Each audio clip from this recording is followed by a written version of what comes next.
ॐ अज्ञानतिमिरान्धस्य ज्ञानाञ्जनशलाकया चक्षुरुन्मीलितं येन तस्मै श्रीगुरवे नमः। वाञ्छाकल्पतरुभ्यश्च कृपा सिन्धुभ्य एव च पतितानां पावनेभ्यो वैष्णवेभ्यो नमो नमः।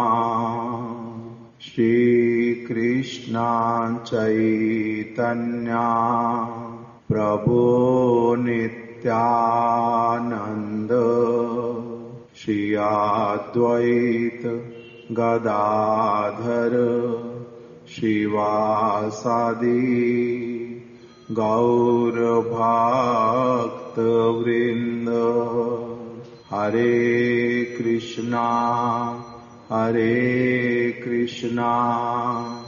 कृष्णा कृष्णा हरे हरे, हरे राम राम राम हरे हरे। कल हम लोगों ने जिस कथा को श्रवण किया था वो कथा हम लोग वहीं पर ही अभी संपूर्ण कर देते हैं। उसमें उदाहरण में आया था महाप्रभु नित्यानंद प्रभु का जगाई मधाई के प्रति जो भावना, और उसी के अंतर्गत हम लोगों ने इस विषय को समझने का प्रयास किया कि वास्तविक रूप में जो विषय हमारा चल रहा है उसमें ये वाले उदाहरण जो हैं वो फिट नहीं बैठ रहे, अलग प्रकार की भावना देते हैं। उसमें एक पिता का अपने पुत्र के प्रति जो स्नेह वो प्रकटित हुआ, कैसे वो अपने बच्चे की पिटाई लगा रहे हैं, पेड़ से बांध दिया, छड़ी से उसको मार रहे हैं, किंतु तब भी उनका जो वो पिटाई लगाना वो क्या है, वास्तविक रूप में स्नेह ही है। उन्होंने अपना दायित्व ग्रहण किया है। और दूसरी तरफ से जो उसको छुड़ाने के लिए गए हमारे महाराज जी, उन्होंने अपने विषय में क्या बोल दिया कि मैं लज्जित हुआ वहां पहुंच करके, मैंने जो अनुमान लगाया था वो ठीक नहीं निकला, और इसीलिए उनका स्नेह बालक के प्रति जो मार रहे हैं वो वास्तविक रूप में स्नेह है, और मेरे द्वारा जो कार्य किया गया उसमें क्या था, केवल इमोशन था। तो इसीलिए ये वाले उदाहरण के साथ में महाप्रभु और नित्यानंद प्रभु वाली बात जो है फिट नहीं बैठती। क्यों? क्योंकि नित्यानंद प्रभु ने इमोशनल होकर के जगाई मधाई का जो मंगल करने का कामना किया था वो केवल इमोशन नहीं था, वो वास्तविक रूप में क्या था, चैतन्य महाप्रभु ने उनके माध्यम से जगाई मधाई पर करुणा करवाई थी। तो इसीलिए महाप्रभु की भी जगाई मधाई के प्रति करुणा और नित्यानंद प्रभु की भी उनके प्रति करुणा, उसमें नित्यानंद प्रभु का भी इमोशन इत्यादि केवल नहीं है और महाप्रभु का भी उसमें इमोशन इत्यादि नहीं है। मारने वाला बड़ा या फिर बचाने वाला बड़ा, इसमें अलग ही विचार है। जो कथा हमने सुनी एक पिता पुत्र की और महाराज जी की, वो अलग प्रकार के कॉन्टेक्स्ट में है, और जो नित्यानंद प्रभु और महाप्रभु जगाई मदाई का ये अलग कॉन्टेक्स्ट में है, उस प्रकार से समझ आता है। इसीलिए इसी विषय को आज यहीं तक रख देते हैं। उसमें हमने 2 उदाहरण और भी, उनको भी अपनी आप से अभी समझ लेना है। जो निमाई की पिटाई, जगन्नाथ मिश्र के द्वारा बालक निमाई की पिटाई करने का प्रयास, तैथिक ब्राह्मण द्वारा उनको छुड़वाना, ये अपनी आप समझ लेना है, क्योंकि कल हमने इस विषय में चर्चा कर लिया। और दूसरा जो था, भगवान के द्वारा जीवों को सजा देना, और प्रहलाद महाराज वासुदेव विप्र इत्यादि का जीवों को मुक्त करा के स्वयं सजा भोगने का विचार जो है, ये एक एक करके इसमें अलग अलग गूढ़ विचार हैं। इसीलिए उसको समय आने पर हम लोग किसी और प्रसंग में इन सब को श्रवण करेंगे। किंतु क्योंकि अभी हम लोग शिला महाराज जी की महिमा और उनकी कथा को श्रवण कर रहे हैं, इसीलिए उसी को कंटिन्यू रखते हैं। अब आगे की एक बात महाराज जी अपनी बतला रहे हैं कि जब मैं लगभग 11-12 वर्ष का था, तब हमारे पूर्व आश्रम में कुछ मिस्त्री मजदूर आदि निर्माण कार्य करने के लिए आते थे। एक दिन मेरे पिताजी ने देखा कि मैं उनमें से कुछ एक लोगों के साथ बैठकर घनिष्ठता से वार्तालाप कर रहा हूँ तथा उन्हें अपनी कुछ वस्तुएं दिखला रहा हूँ। संध्या के समय उन लोगों के चले जाने के पश्चात पिताजी ने मुझे अपने निकट बुलाकर समझाते हुए कहा, किसी नए व्यक्ति के आने पर उसे चोरी करने का सुयोग देकर उसे बाद में चोर कहकर शोर शराबा करना बहुत गलत बात है। पहले से ही अपनी वस्तुओं को ऐसे संभाल कर रखना जिससे चोर को चोरी करने का सुयोग ही ना मिले। गाड़ी में जाने पर अपरिचित लोगों से इतना मिलना जुलना नहीं कि वे तुम्हारे विषय में सब कुछ जानकर बाद में तुम्हें ही पागल बनाकर ठग लें। अपरिचित के साथ खाने पीने का आदान प्रदान कभी भी काम में नहीं है। जितना कम बोलने से काम चल जाए उतना कम बोलना ही अच्छा। ऐसा करने से कभी किसी से झगड़ा होगा नहीं। मैंने अपने पिताजी की इन बातों को गांठ बांध लिया, इसीलिए आज तक मेरी ना तो किसी वस्तु की चोरी हुई है और ना ही आज तक किसी से झगड़ा। सिद्धांत इत्यादि के मतभेद की बात अलग। क्या क्या बताया यहाँ पर। अब आज हम लोगों ने नया जो विषय है उसको प्रारंभ किया। महाराज जी बतला रहे हैं कि जब मैं 11 अथवा 12 वर्ष की आयु का था, उस समय हमारे घर पर कुछ मजदूर मिस्त्री आदि काम करने के लिए आते थे। एक दिन मेरे पिताजी ने देखा कि मैं उन मजदूर मिस्त्रियों में से कुछ लोगों के साथ आराम से बैठ करके उनके साथ में वार्तालाप कर रहा हूँ, घनिष्ठता के साथ में हंस खेल रहा हूँ और बातें कर रहा हूँ। अपनी कुछ कुछ वस्तुएं भी उनको दिखला रहा हूँ। देखो मेरे पास ये वाली चीज है, देखो मेरे पास ये वाली चीज है। ऐसे करके मैं उनको दिखला रहा था। पिताजी ने सारा कुछ देख लिया, किंतु उस समय तो मुझे कुछ कहा नहीं। संध्या का समय हुआ, मजदूर मिस्त्री अपना चले गए। उसके बाद में फिर मेरे पिताजी ने मुझे अपने पास में बुलाया और मुझे अपने निकट बुलाकर समझाते हुए कहा। पहली एक बात क्या समझाई कि किसी नए व्यक्ति के आने पर, ऐसा व्यक्ति जिसको आप जानते नहीं हो, नया व्यक्ति कोई आया, किसी नए व्यक्ति के आने पर उसे चोरी करने का सुयोग देकर उसे बाद में चोर कहकर शोर शराबा करना बहुत गलत बात है। आप अगर किसी को नहीं जानते हो तो क्या करना, उसको अपनी चीजें दिखलाना नहीं।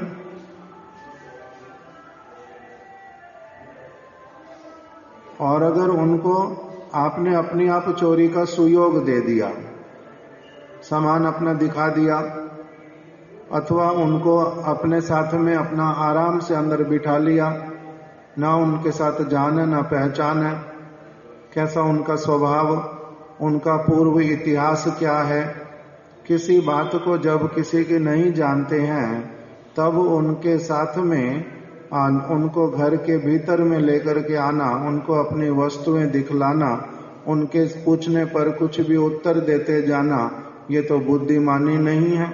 तुम्हारी चीजों को देख करके जान के वो फिर क्या कर लेंगे, तुम्हारी चीज को सुयोग पा करके चोरी कर लेंगे। और फिर जब उन्होंने चोरी कर ली, चोरी करने के बाद में फिर तुम क्या कहोगे, शोर शराबा मचाओगे कि इस व्यक्ति ने, अमुक व्यक्ति ने मेरी चोरी कर ली, अमुक व्यक्ति ने मेरी चोरी कर ली। उस समय क्या करूंगा, चोरी करने का सुयोग तुमने दिया, चोरी जब हो गई तब तुम कह रहे हो उनका दोष है जिन्होंने चोरी कर ली, तुम्हारे कोई थप्पड़ लगाऊंगा अच्छी तरह से। सुयोग तुमने दिया चोरी उसको करने का, तुमने अपनी चीज को संभाल करके रखा नहीं, तुमने उल्टा अपनी चीजें उसको दिखलाई। तो इसीलिए जिसने चोरी किया उसका दोष जो है सो है, किंतु उसमें दोष अधिक किसका है, तुम्हारा है। तुमने अपनी चीज को संभाला नहीं और तुमने अपनी चीज दूसरों को दिखलाई, तुम सावधान रहे नहीं और फिर अभी शोर शराबा कर रहे हो उल्टा कि मेरा सामान चोरी हो गया, मेरा सामान चोरी हो गया। जिसका चोरी हुआ उसका अधिक गलती, जिसने चोरी किया उसका अलग प्रकार का गलती। इसीलिए किसी नए व्यक्ति के आने पर उसे चोरी करने का सुयोग देकर उसे बाद में चोर कहकर शोर शराबा करना बहुत गलत बात है। पहले से ही अपनी वस्तुओं को ऐसे संभाल करके रखना जिससे चोर को चोरी करने का सुयोग ही ना मिले। दूसरी बात क्या बतलाई, गाड़ी में जाने पर अपरिचित लोगों से इतना मिलना जुलना नहीं कि वे तुम्हारे विषय में सब कुछ जानकर बाद में तुम्हें ही पागल बनाकर ठग लें। अपरिचित व्यक्ति है कोई, उसके साथ में इतना अधिक मिलना जुलना नहीं कि उनको अपनी सारी की सारी बातें बोलने बैठ जाओ। ये वाली बात बोल दी। फिर और क्या कहा, अपरिचित के साथ खाने पीने का आदान प्रदान कभी भी काम में नहीं है। अपरिचित व्यक्ति है उसके साथ में खाने पीने का आदान प्रदान, देना भी और लेना भी। ये नहीं कि वो अपरिचित है इसलिए मेरे को उससे लेना नहीं है, मगर देने में क्या जाता है, दे भी देता हूं अगर देने की इच्छा हो तो। देने में कुछ जाता है, देने में क्या जाता है। अगर मैंने अपरिचित व्यक्ति की किसी वस्तु को ले लिया तो उसको लेने से क्या हानि होती है अथवा क्या हानि हो सकती है, उसने कुछ मिला करके दे दिया। अधिकांशतः केवल यहीं तक कि हम लोग सोचते हैं कि ट्रेन में किसी ने हमारे पैसे लूटने हैं तो वो क्या करेगा, खाने की चीज में कुछ मिला करके दे देगा, हमारे को नशा हो जाएगा, हम बेहोश हो जाएंगे और वो क्या करेगा, हमारा पॉकेट मार के चला जाएगा। इतना ही तो समझ आता है, और क्या हानि हो सकती है।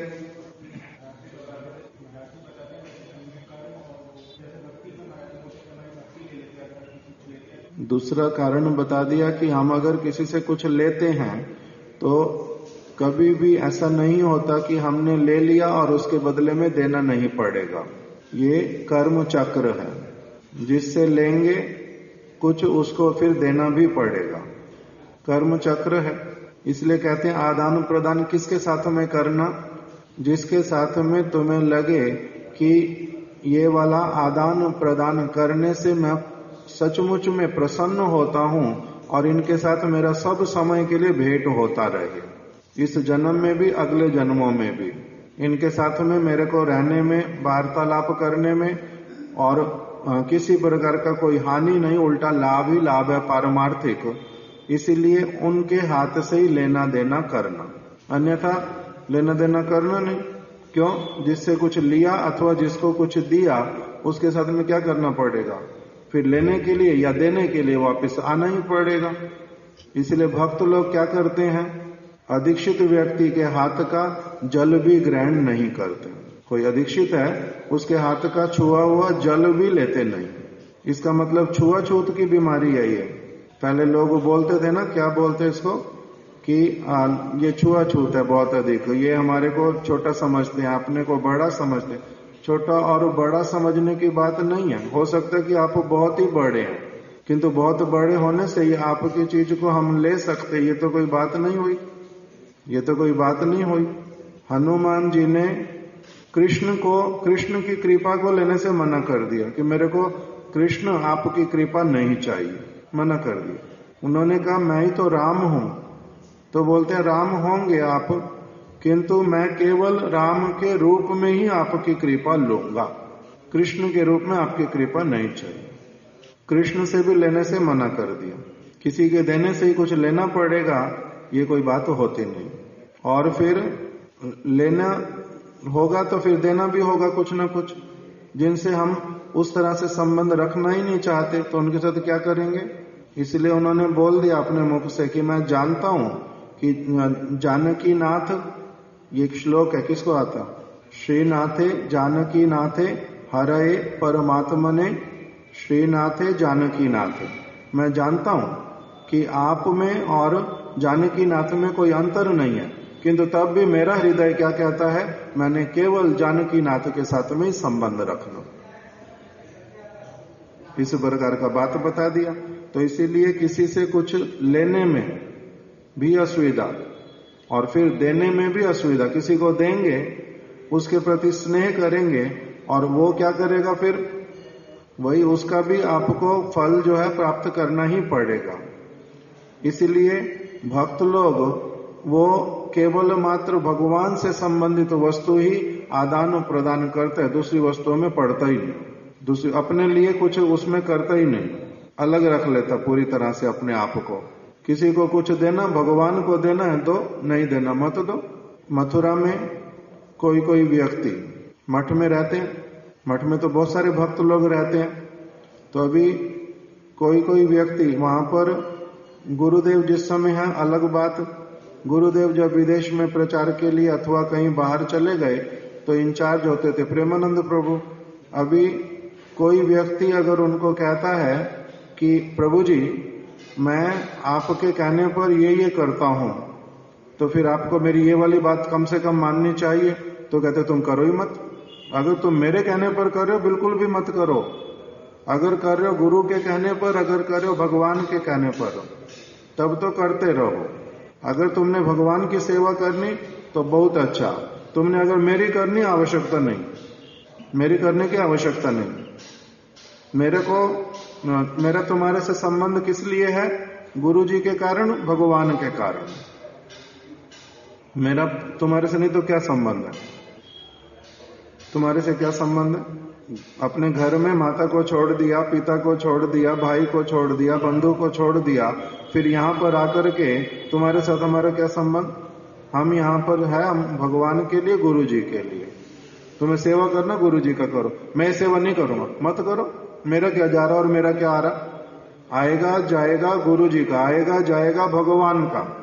तुम्हारे कुछ कर देने से मेरा कुछ लाभ नहीं, तुम्हारे कुछ नहीं करने से मेरी कोई हानि नहीं। करना करो, नहीं करना मत करो। किसके संबंध से है सारा कुछ, भगवान के संबंध से। अपने आप को उसमें क्या कर दिया उन्होंने, अलग कर दिया। है अलग ना, नहीं अलग है। अगर तुम करोगे गुरु जी की सेवा, भगवान की सेवा, तो गुरु जी और भगवान तुम्हारे प्रति प्रसन्न होंगे। अगर तुम नहीं करोगे गुरु जी की सेवा, भगवान की सेवा, तो वो तुम्हारे से प्रसन्न नहीं होंगे। इतनी सी तो सिंपल सी बात है, इसमें मेरे को ज्यादा क्यों वो करते हो। तो इसीलिए भक्त लोग जो हैं वो आदान प्रदान जगत के लोगों से ऐसे भी नहीं करते, किसी के साथ में भी नहीं करते। उनका केवल मात्र ददाती प्रतिगृणाति शुद्ध भक्तों के साथ में और भगवान के साथ में ही होता है। साधारण लोगों के साथ में जो कुछ करते हुए दिखलाई भी देते हैं, वो केवल मात्र क्या होता है, भगवान के संबंध से संबंधित होकर के, अलग से कुछ भी नहीं। और एक बात बोल दी, जितना कम बोलने से काम चल जाए उतना कम ही बोलना चाहिए, उतना कम बोलना ही अच्छा। ऐसा करने से क्या होता है, कभी किसी से झगड़ा नहीं होता, कभी किसी से झगड़ा नहीं होता। जितना आवश्यकता है वार्तालाप करने का, सेवा के लिए उतना करूंगा, जिस बात का आवश्यकता नहीं उसको क्या करेंगे, आवश्यकता नहीं करने की। नहीं तो क्या होता है, फिर झगड़ा इत्यादि होता है।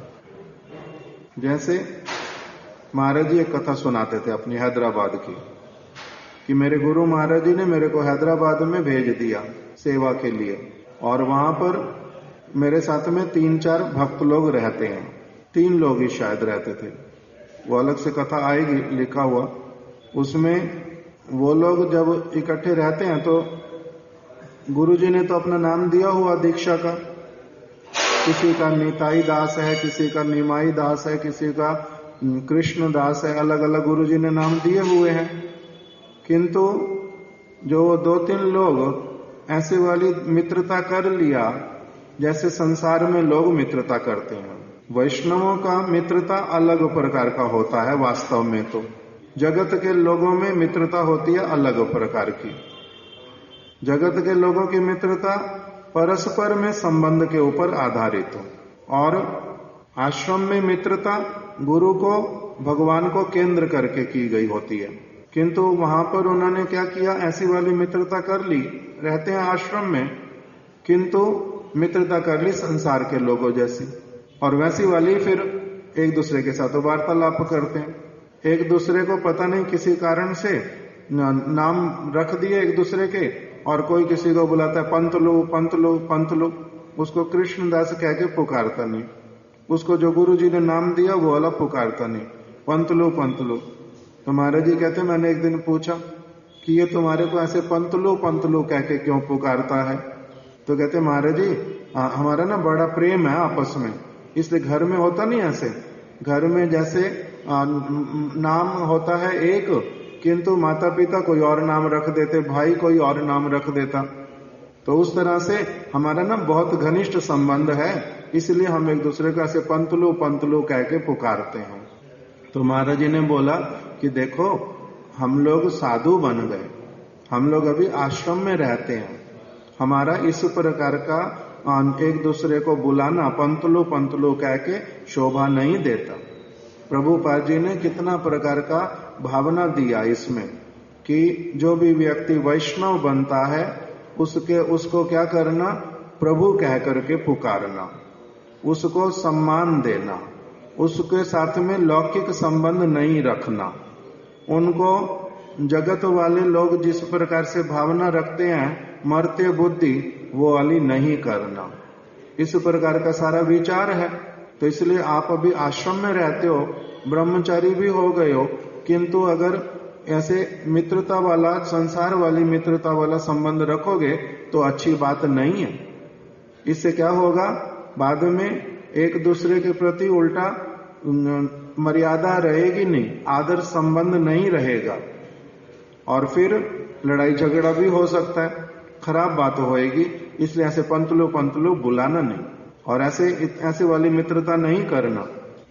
तो उन्होंने किंतु महाराज जी की बात को गुरुत्व दिया नहीं, ध्यान से समझा नहीं उस बात को, और 2-4 दिन के बाद में क्या हो गया, लड़ाई कर ली बड़ी बुरी तरह से लड़ाई कर ली। कारण क्या बना लड़ाई करने का वो अभी बताऊंगा। पहले महाराज जी भिक्षा करने के लिए गए, और अब 11 बजे लौट करके आए तो देखा कि आज ठाकुर जी का अर्चन नहीं हुआ। अर्चन होने का मतलब ठाकुर जी का वस्त्र परिवर्तन हुआ नहीं, ठाकुर जी का स्नान हुआ नहीं, चरणामृत भी आज रखा नहीं है, अर्चन नहीं हुआ। फिर रसोई में गए, देखा ठाकुर जी का भोग रंधन ही किया नहीं किसी ने, अभी भोग लगने की बात तो क्या, प्रसाद मिलने की तो बात क्या, अभी तो क्या किया, भोग बनाया ही नहीं। तो महाराज जी कहते हैं मैंने समझ लिया कि कोई गड़बड़ है। मैंने क्या किया, अपने आप से जल्दी जल्दी स्नान किया, स्नान करके अर्चन का सारा सामान लिया, व्यवस्था की, अर्चन कर दिया, चरणामृत तो बाहर रख दिया। फिर उसके बाद में अब रसोई में गया और रसोई बनाई, फिर उसके बाद में भोग निवेदन कर दिया, आरती कर दी, सारा कुछ समझ आ गया, मैंने कर दिया। अभी मेरे को ये तो पता चलता है इनके आपस में कोई परेशानी हुई है, किंतु मैंने किसी को कुछ बोला नहीं, सबकी अपने अपने प्लेट बना करके उनके पास में रख करके आ गया कि तुम्हारे लिए प्रसाद रखा है, इतना कह करके। वो कर दिया। उसके बाद में फिर शाम को भी फिर वही किया मैंने। अपनी आप रसोई बना ली, भोग लगा दिया, आरती कर दी, उनका प्रसाद फिर रख दिया। देखा उन्होंने प्रसाद तो पा लिया था, अपनी प्लेट धो करके रख दी, किंतु बाकी कुछ नहीं करते। ऐसे करके 4 दिन बीत गए। कोई एक और भक्त आ गए, शिला जाजावर गोस्वामी महाराज जी के शिष्य हैदराबाद में। वो कहते हैं महाराज आप सुबह से शाम तक अकेले अकेले कर रहे हो सारा कुछ, मैं पूजा संभाल लूं। तो महाराज जी ने कहा अगर पूजा करते हो तो बहुत अच्छा, आप कर दो। तो फिर वो पूजा करने लगे, बाकी काम महाराज जी करते हैं। रोज भिक्षा करने किंतु उन्होंने जाना है, भिक्षा मांगने जाते थे। भिक्षा मांगने का मतलब कोई अगर चावल दाल सब्जी देगा वो भी लाएंगे, कुछ पैसे देगा तो वो भी लाएंगे, रोज भिक्षा करने के लिए जाते हैं। तो अभी वो काम भी करते हैं, इधर मठ में भी करते हैं, इनका प्रसाद भी रख देते, तो सारा कुछ तो ठीक है। किंतु कुछ दिनों के बाद में वही जिन्होंने आपस में लड़ाई किया, वो एक उनमें से आकर के महाराज जी को प्रणाम करके बोलते महाराज मेरे को ना कुछ सेवा दे दो, मेरे को कुछ सेवा दे दो, मेरा ना बिना सेवा के मन नहीं लग रहा। तो महाराज जी ने कहा मैं तुम्हारे को सेवा दे दूं? मैंने तुम्हारे को सेवा करने के लिए मना किया था? मैंने तुम्हारे को सेवा करने के लिए मना तो किया नहीं, तुमने अपनी आप बंद कर दी थी और मैंने शुरू कर दी। मैंने तुम्हारे को सेवा करने के लिए मना किया था? तो कहते नहीं महाराज जी। तो महाराज जी कहते तुम सेवा करना चाहते हो करो, अभी अच्छे से देखो, हरि नाम की सेवा करना भी सेवा है, ग्रंथ पढ़ना भी सेवा है, ग्रंथ पढ़ो अच्छी तरह से, हरि नाम करो वो भी सेवा है, प्रसाद सेवा करो।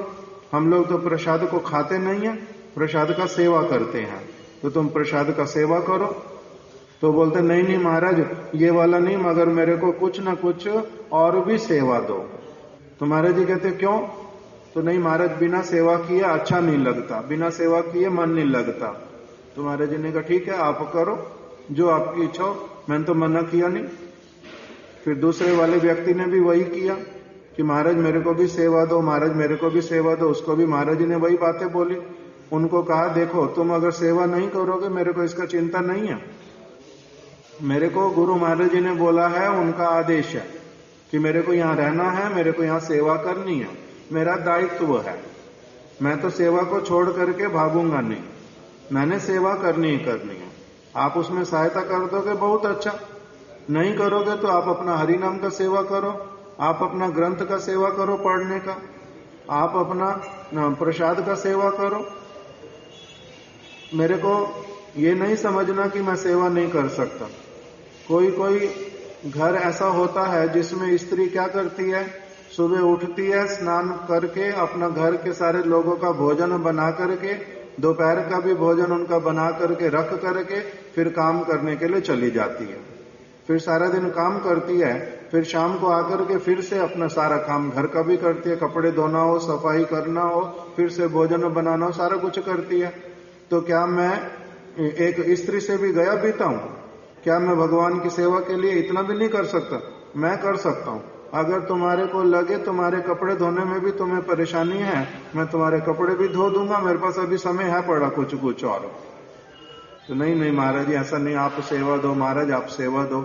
तो महाराज जी कहते हैं कि तुम्हारा हुआ क्या, सेवा करनी बंद क्यों कर दी थी, कमरे बंद क्यों कर लिए थे, अपनी अपनी जगह पर केवल अंदर घुस करके क्यों पड़े हुए थे, हुआ क्या था?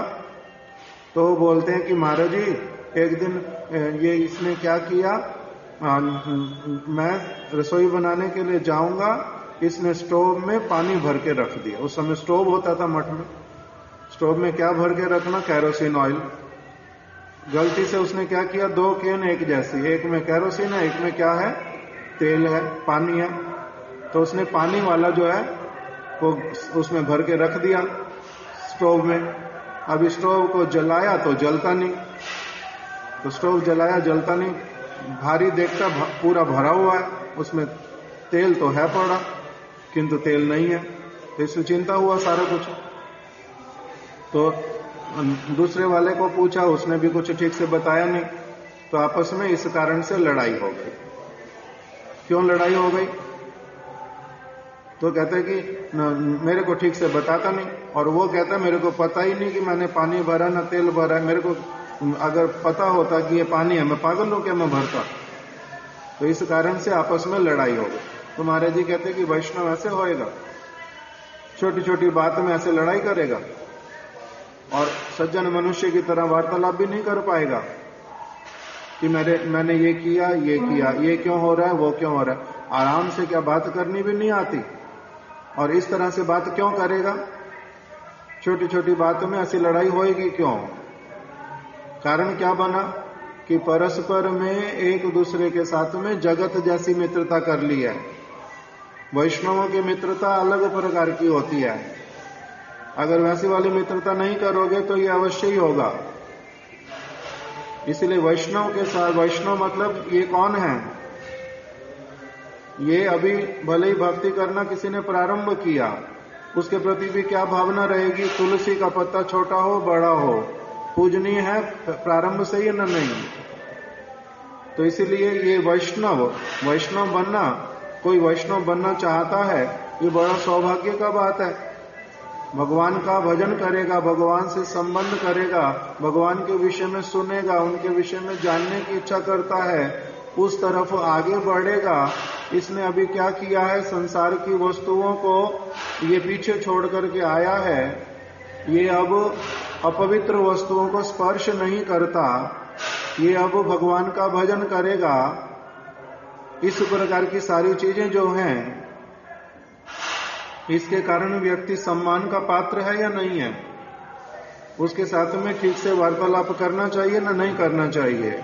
न छोटी छोटी चीज में, जैसे कि कुत्ते और बिल्ली लड़ाई करते हैं, ऐसे कुत्ते बिल्ली की तरह लड़ाई करना चाहिए।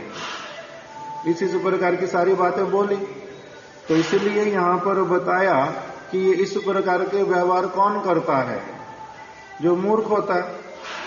बुद्धिमान व्यक्ति, भगवान का भजन करने का इच्छुक व्यक्ति, वो इस प्रकार से कर पाएगा, वो तो ऐसे करेगा नहीं। वो प्रभु जी कहाँ गए जो आपके साथ बैठे थे, उनको बुला लो, क्योंकि फिर मेरे को जाना है, उनका मंगला स्वस्ति वाचन कराना है। बुला करके मेरे को पुष्प दे दो, स्वस्ति वाचन कर दूंगा, स्वस्ति वाचन निकाल भी दो।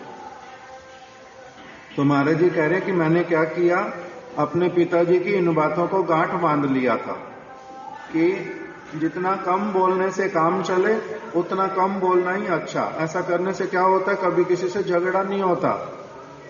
जितना अगर आप काम की बात करोगे, ठीक ठीक बात करोगे, फालतू की इधर उधर की बात अगर नहीं करोगे, तो कभी लड़ाई झगड़ा होने का कोई कारण ही नहीं बनेगा। कारण बनेगा क्यों नहीं तो इसलिए महाराज जी कह रहे हैं कि मैंने जब बचपन से इस बात को गांठ बांध लिया, इसलिए मेरा क्या हुआ, दो चीजें। एक तो ना मेरी कभी कोई चीज चोरी हुई, चोरी मेरी हुई नहीं। तो इसका मतलब क्या हुआ, मैंने किसी को सुयोग नहीं दिया चोरी करने का। मैंने अपनी चीज को हमेशा संभाल करके रखा।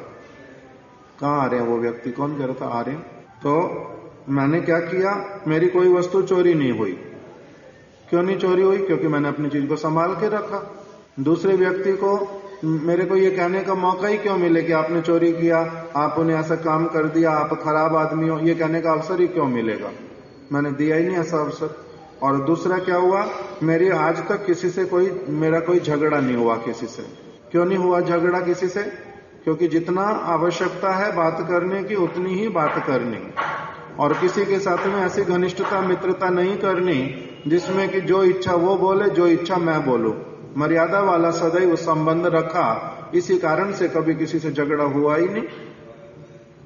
जब उचित संबंध रखेंगे तो झगड़ा होएगा, झगड़ा होता नहीं उस तरह से। तो इसलिए कहते हैं झगड़ा मेरा कभी किसी के साथ हुआ नहीं। सिद्धांत इत्यादि में मतभेद हुआ। सिद्धांत में मतभेद का मतलब जो विचारों में मतभेद होता है कि आपको लगता है कि कुछ झूठ बोल दिया कोई बात नहीं, कुछ चोरी कर ली कोई बात नहीं, ये वाली सारी चीजों में मेरा विचार अलग है, तुम्हारा विचार अलग है। ये मतभेद तो अलग बात है, सिद्धांत का मतभेद। किंतु नहीं तो ऐसे मेरा किसी से झगड़ा हुआ नहीं। कारण क्या बना कि मैंने क्या किया, अपने पिताजी की जो बातें ये छोटी छोटी, इनको मैंने अपना गांठ बांध लिया। आज यहीं तक रख देते, मेरे को कहीं आगे जाना है।